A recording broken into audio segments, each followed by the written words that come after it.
विकास करने का मतलब है उसके मतलब कि रोजी रोटी को वो छीनना चाहता है। अगर विकास होगा तो ये फंड सरकार में जाएगा, यहाँ पर टूरिस्ट प्लेस बनेगा, यहाँ पे दुकान बैठेगा, यहाँ पे सड़क बनेगा, यहाँ के लोगों का उत्साह होगा, मनोबल बढ़ेगा, ग्रामीण दूर दूर से यहाँ लोग आएंगे। ये जो बोंगा कोचा का नाम जो अर्थ पड़ा है ना, ये कोचा का अर्थ ये होता है कि जहाँ पर मतलब दूर एक पहाड़ी क्षेत्र में मतलब अंतर्गत होने का कारण है इसका काम कोचा पड़ा। और बोंगा का मतलब यहाँ का लोकल, यहाँ का जो पहाड़ी लोग पहाड़ी रहता था, यानी बोंगा का अर्थ होता है भूत। मतलब भूत उसको कहा जाता है, जैसे हम लोग अगर थोड़ा पढ़े लिखे बोलिएगा पास्ट टेंस, पास्ट मतलब जैसे हम लोग पढ़ते हैं जो बीत गया है, हालांकि भूत है नहीं। भूत मतलब जो जैसे कोई व्यक्ति मर जाता है हम उसके कहते हैं कि ये भूत है। जिंदा आदमी में कोई भूत नहीं होता। तो मतलब यहाँ पे सुनसान जगह था, यहाँ पे कोई आता नहीं था, इसलिए इसका नाम वो लोग भूत का स्थान रख दिया गया ताकि यहाँ पर कोई लोग रात्रि में ना आए। इसी कारण से वो बोंगा कोचा पड़ गया। पारा यहाँ पर सबसे पहली बात किया जाए तो यहाँ पर सभी लोगों का एक ही है, सब यहाँ पर शिव धर्म को मानते थे और शिव धर्म जहाँ जाइएगा वहाँ पर आप शिव के बारे में पाइएगा। लेकिन बात है कि उसको दबाने का प्रयास किया जा रहा है और आने वाले समय पर यहाँ पर ऐसा ही रहा तो धीरे धीरे पता चलेगा यहाँ पर कि कहीं क्रॉस का लटका दिया जाएगा और इसको मुख्य रूप से ईसाई धर्म में बदल दिया जाएगा। बोंगा कोचा की सुंदरता की जिस प्रकार से हम चर्चा किए, मेरे साथ यहाँ पर एक स्थानीय जो है लोग हैं, उनसे भी हम लोग चर्चा करेंगे थोड़ा सा कि आखिर बोंगा कोचा का नाम जो है बोंगा कोचा कैसे पड़ा। अगर इस जगह की चर्चा करते हैं तो इस जगह की मान्यता क्या है। Sir, ZTV Bharat news channel में स्वागत है आपका। Thank you. सर, बोंगा कोचा एक अगर हम मोती झरना की चर्चा करते हैं, अगर शिवगादी की चर्चा करते हैं तो बोंगा कोचा के नाम भी चर्चा में आता है। इस जगह की मान्यता क्या है और डेवलपमेंट की दृष्टि से अगर हम इस जगह को देखते हैं तो उतना डेवलपमेंट नहीं हो पाया जितना इस जगह चर्चा में है। देखिए, यहाँ पर अगर डेवलपमेंट नहीं हुआ है तो उसका मुख्य कारण है यहाँ का ग्रामीण विधायक, ग्रामीण नेता, जो यह चीज़ आज का नहीं है, यह सदियों का पुराना प्रचलित जगह है। लेकिन मुख्य कारण से इसको दबा कर इसलिए रखा गया क्योंकि यहाँ पर वो लोग नहीं चाहते थे कि यहाँ का विकास हो। और आज यहाँ पर जो भी विकास देख रहे हैं ये यहाँ के केवल ग्रामीणों का विकास है, बाहरी तरफ से यहाँ पर थोड़ा सा भी विकास नहीं हुआ है। इसका मुख्य कारण ये है कि यहाँ को पहाड़ी क्षेत्र को यहाँ पर अपना यूज के लिए बनाया गया, क्योंकि यहाँ पर जितना भी बाहरी यहाँ का जो थोड़ा मोड़ा जो ग्रामीण लोगों को थोड़ा आगे बढ़ा हुआ है, वो चाहता है कि यहाँ के संथाल को, यहाँ के पहाड़ियों को, बस यहाँ इस देखिएगा आप इस जगह को, तो इसको अपना कब्जा में रखना चाहता है। यहाँ पर जो भी फसल देता है उसको कुछ रुपया देता है और उसको देता है कि ये हम इसको बंद रखें। और अगर यहाँ पे विकास कीजिएगा तो पूरा का पूरा क्षेत्र में आप विकास कीजिएगा तो यहाँ दूर दूर तक देखिएगा, यहाँ पर जितना भी फसल को उपजाया जाता है इसको बस वो लोग 100 रुपया में अपना मतलब हथियार बना करके रखा है।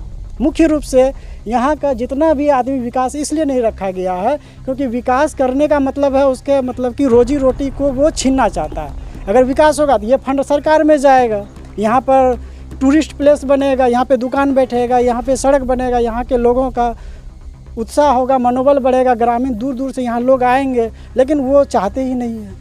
सर, यहाँ पर सबसे पहली बात अगर डेवलपमेंट की दृष्टि से बात करेंगे, जिस प्रकार आप बता रहे हैं कि ज़रूरत है कि लोकल जो MLA हैं, सांसद हैं या फिर जो CM हैं इस क्षेत्र से, जो बरहेट से हेमंत सोरेन, उनको भी ध्यान देना चाहिए ताकि इस साहेबगंज की सुंदरता को और जो है वो जो निखार सके। लेकिन सवाल ये उठता है सर कि यहाँ का जो नाम जो पड़ा है बोंगा कोचा, ये इस शब्द का इस्तेमाल जो पड़ा है, इस शब्द से क्या कुछ समझा जा सकता है? देखिए, ये जो बोंगा कोचा का नाम जो अर्थ पड़ा है ना, ये कोचा का अर्थ ये होता है कि जहाँ पर मतलब दूर एक पहाड़ी क्षेत्र में मतलब अंतर्गत होने का कारण है इसका काम कोचा पड़ा। और बोंगा का मतलब यहाँ का लोकल, यहाँ का जो पहाड़ी लोग पहाड़ी रहता था, यानी बोंगा का अर्थ होता है भूत। मतलब भूत उसको कहा जाता है, जैसे हम लोग अगर थोड़ा पढ़े लिखे बोलिएगा पास्ट टेंस, पास्ट मतलब जैसे हम लोग पढ़ते हैं जो बीत गया है, हालांकि भूत है नहीं। भूत मतलब जो जैसे कोई व्यक्ति मर जाता है हम उसके कहते हैं कि ये भूत है। जिंदा आदमी में कोई भूत नहीं होता, समझे। उसी तरह से बोंगा का मतलब यहाँ पे सुनसान जगह था, यहाँ पे कोई आता नहीं था, इसलिए इसका नाम वो लोग भूत का स्थान रख दिया गया ताकि यहाँ पर कोई लोग रात्रि में ना आए। इसी कारण से वो बोंगा कोचा पड़ गया। यानी कि अगर हम बोंगा कोचा जो है अगर हम बात करते हैं या ये भी कह सकते हैं कि ये संथाली वर्ड का, यानी कि संथाली भाषा का नाम है। हाँ, ये पूरी तरह से यहाँ पर ये संथाल क्षेत्र पड़ता है, इसलिए इसको संथाली क्षेत्र में ही इसको नाम रखा गया है। सर, अगर हम धार्मिक दृष्टिकोण से बात करेंगे तो जिस प्रकार संथाली वर्ड में नाम रखा गया है बोंगा कोचा, यानी कि देवी देवताओं या अगर भूतों की बसेरा भी कह सकते हैं या भूतों का घर भी कह सकते हैं। मान्यता है कि यहाँ पर भगवान शिव का कभी जो चर्चा हुआ है कि यहाँ पर वो लोग पूजा अर्चना करते थे, जो आदिवासी समाज के जो पूर्वज थे उनका, उससे जुड़ी रहस्यमय कहानी के बारे में अगर हम थोड़ा सा जानना चाहेंगे। देखिए यहाँ पर जितना भी देखिएगा तो संथाल, यहाँ पर जितना भी है संथाल है या पड़िया, मुख्य रूप से सब सनातनी धर्म का है, ठीक है। लेकिन यहाँ पर उसलिए वो लोग पहले तो यहाँ पर सभी आते थे, पूजा पाठ करते थे, लेकिन आज के समय में इसलिए कम हो गए क्योंकि उनको यहाँ पर जो मतलब छुप छुप के जैसे ईसाई धर्म आते हैं और उसको बोलते हैं कि तुम ईसाई धर्म गए, क्योंकि ईसाई का भाषा और यहाँ के लोकल संथाल का भाषा दोनों का समान एक भाषा, और इसी एक भाषा के कारण से उसको ईसाई धर्म में कन्वर्ट करने लगा, जिसके कारण से उसका शिव के प्रति मान्यता ख़त्म हो गया है और वो लोग इसको मतलब भूल गए हैं।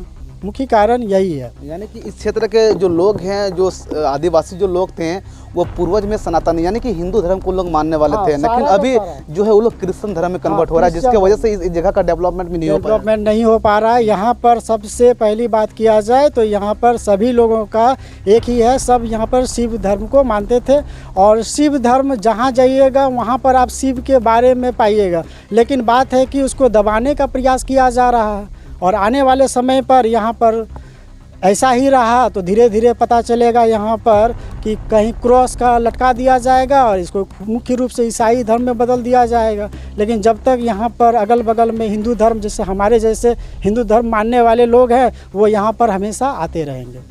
सर, अगर यहाँ की सुंदरता की बात करेंगे तो थोड़ा सा हमारे चैनल में आप बारीकी से बताएंगे, अगर जो मेरे दर्शक हैं वो भी अगर बोंगा कोचा के बारे में जानना चाहेंगे या जो फिर नहीं जान रहे बोंगा कोचा को, अगर वो आना चाहेंगे तो यहाँ उनको किन किन चीज़ों का लाभ मिलेगा, किन किन तरह के दृश्य वो देख सकते हैं? सबसे पहले तो हम बोलेंगे कि यदि आपके जितने भी न्यूज़ में जितने भी व्यक्ति हैं, अगर सबसे पहले हम उसको बोलेंगे कि यदि आपको ऑक्सीजन की अगर बहुल मात्रा में चाहिए तो आप यहाँ पर एक बार अवश्य आएँ, क्योंकि यहाँ पर ऑक्सीजन की मात्रा इतनी है, क्योंकि आपको थोड़ा सा मतलब जैसे जैसे आप यहाँ पर रहिएगा आपका पूरा का पूरा जो स्किन है वो ऑक्सीजन के कारण से आपको यहाँ पर शीतलता महसूस होगा, ठीक है।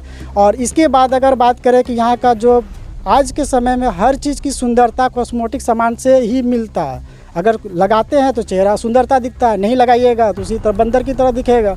लेकिन मुख्य बात है प्रकृति की सुंदरता ऐसी सुंदरता है, इसको सजाने से नहीं बनता, ये अपने आप में यश की सुंदरता इतनी होती है कि आप उस यहाँ पे 10 मिनट बैठिएगा, आपको यहाँ का सारा वातावरण की सुंदरता आपको अपने आप आपके दिमाग पर, आपके मन को, आपके मतलब कि आत्मा को अपने आप शांति महसूस होगा।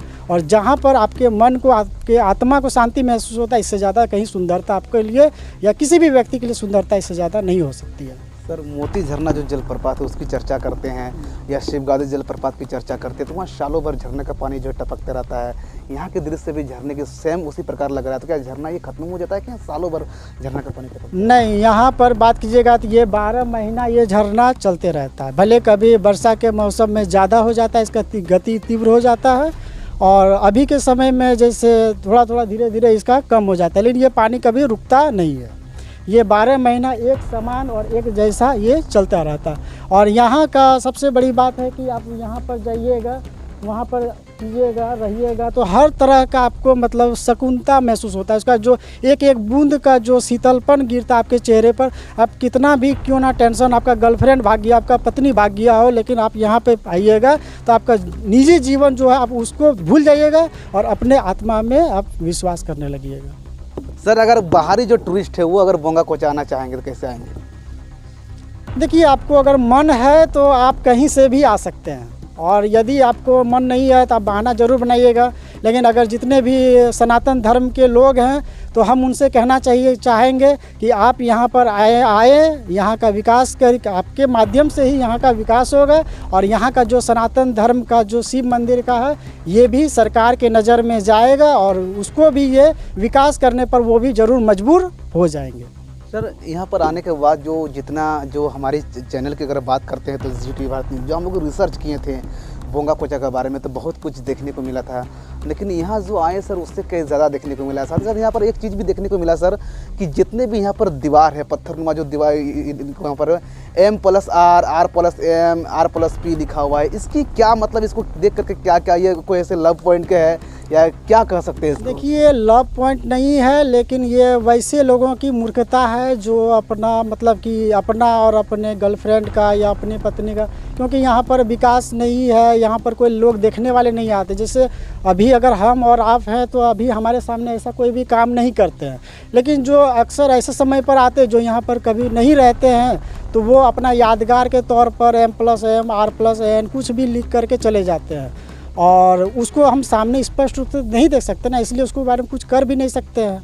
और ये तो यहाँ का विकास नहीं होने के कारण से ये चट्टान है, और चट्टान पर वो लोग लिख कर चले जाते हैं। लेकिन इस चट्टान हम तो यही बोलेंगे कि अपनी मूर्खता को से बचे और यहाँ पर लिखने से बचे, क्योंकि ये भगवान का स्थान है, और भगवान के स्थान पर केवल ओम नमः शिवाय या फिर राधे राधे या सीताराम ही लिखा जाना चाहिए। इससे ज़्यादा ये मूर्खता है, इससे हम ये साफ स्पष्ट बोलेंगे कि ये सब मूर्खता है, इसको लिखना अपवर्जित है। चलिए, बहुत बहुत धन्यवाद सर कि अब हमारे के दर्शकों के बीच जो है, खास करके अगर बोंगा कोचा की हम चर्चा करते हैं तो इनकी आपने जो है व्याख्या किया। यदि आप बोंगा कोचा आना चाहते हैं तो आ करके यहाँ पर आप किन किन चीज़ों का आनंद ले सकते हैं, चाहे वो प्राकृतिक सुंदरता हो या फिर यहाँ जो है सालों भर मोतियों की तरह टपकता यहाँ पर झरने का पानी हो, उसका भी आनंद आप ले सकते हैं। इसके अलावा आसपास की जो प्राकृतिक नज़ारा है उसका भी आप आनंद ले सकते हैं।